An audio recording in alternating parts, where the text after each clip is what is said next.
എൻ്റെ പേര് വെങ്കിടേഷ്. കേരളത്തിൽ നിന്നാണ് വരുന്നത്. മലയാളം ഇൻഡസ്ട്രിയിൽ സീരിയൽ, സിനിമാ മേഖലയിൽ ചെറിയ ചെറിയ കഥാപാത്രങ്ങൾ ചെയ്തായിരുന്നു എൻ്റെ തുടക്കം. പിന്നീട് നായകനായി, തമിഴിൽ വില്ലനായി. ഇപ്പോൾ ഞാൻ എത്തി നിൽക്കുന്നത് കിങ്ഡം എന്ന തെലുങ്ക് സിനിമയിലാണ്. 9 വർഷത്തെ യാത്രയാണ് ഇന്നിവിടെ എന്നെ എത്തിച്ചത്. വിജയ് ദേവരകൊണ്ട നായകനാകുന്ന കിങ്ഡം എന്ന സിനിമയുടെ പ്രീ റിലീസ് ഇവൻറ്റിൽ വെങ്കടേഷ് നടത്തിയ ഈ പ്രസംഗം ഇന്ന് സമൂഹ മാധ്യമങ്ങളിലും സൗത്ത് ഇൻഡസ്ട്രികൾ മൊത്തത്തിലും ചർച്ചാ വിഷയമായി മാറിയിരിക്കുകയാണ്.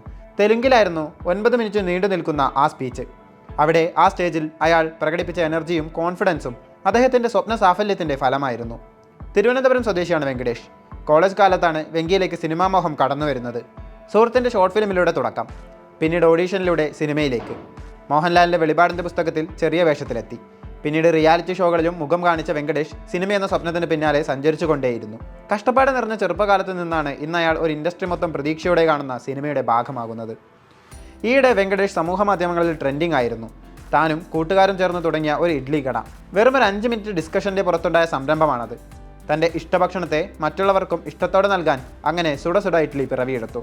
തിരുവനന്തപുരം നിവാസികൾക്കിടയിൽ ദിവസങ്ങൾക്കുള്ളിൽ വെങ്കി നൽകിയ ഭക്ഷണം തരംഗമായി. സുട സുട ഇഡ്ഡലിക്ക് വേണ്ടിയുള്ള തിരക്ക് ഇൻസ്റ്റയിലും FBയിലുമെല്ലാം കാണാമായിരുന്നു. കിങ്ഡത്തിൻ്റെ സെറ്റിൽ ആളുകൾ കഴിക്കുന്നത് കണ്ട ദം ഇഡ്ഡലി വെങ്കി തൻ്റെ കടയിലും പരീക്ഷിച്ചു. അങ്ങനെ പലതരം വെറൈറ്റി ഇഡ്ഡലികൾ കിട്ടുന്ന സ്പോട്ടായി സുട സുട ഇഡ്ഡലി മാറി. വെങ്കിയുടെ 4ാമത്തെ സിനിമയാണ് കിങ്ഡം. ഇതിനു മുൻപ് തമിഴിൽ JV പ്രകാശ് കുമാർ നായകനായ സിനിമയിൽ വെങ്കി പ്രധാന കഥാപാത്രത്തിലെത്തിയിരുന്നു. കിങ്ഡത്തിൽ മുരുകൻ എന്നാണ് കഥാപാത്രത്തിൻ്റെ പേര്. സിനിമയിലെ തൻ്റെ അനുഭവത്തെക്കുറിച്ച് പ്രീ റിലീസ് ഇവൻറ്റിൽ വെങ്കി വാചാലനാകുന്നത് കാണാം. തനിക്ക് വേണ്ടി കാരവാൻ തുറക്കപ്പെട്ട ആദ്യ സിനിമയാണിതെന്നാണ് വെങ്കി പറഞ്ഞത്. ഒരിക്കൽ അനിരുദ്ധിൻ്റെ കൺസേർട്ടിൽ പോകാൻ സാധിക്കാതിരുന്നപ്പോൾ അനിരുദ്ധ് സംഗീതം ചെയ്യുന്ന പടത്തിൽ അഭിനയിച്ചോളാമെന്ന് വെങ്കി സുഹൃത്തുക്കളോട് പറഞ്ഞിരുന്നു. അന്ന് സ്വപ്നത്തിൽ പോലും ചിന്തിക്കാതിരുന്ന കാര്യം ഇന്ന് യാഥാർത്ഥ്യമായിരിക്കുന്നു.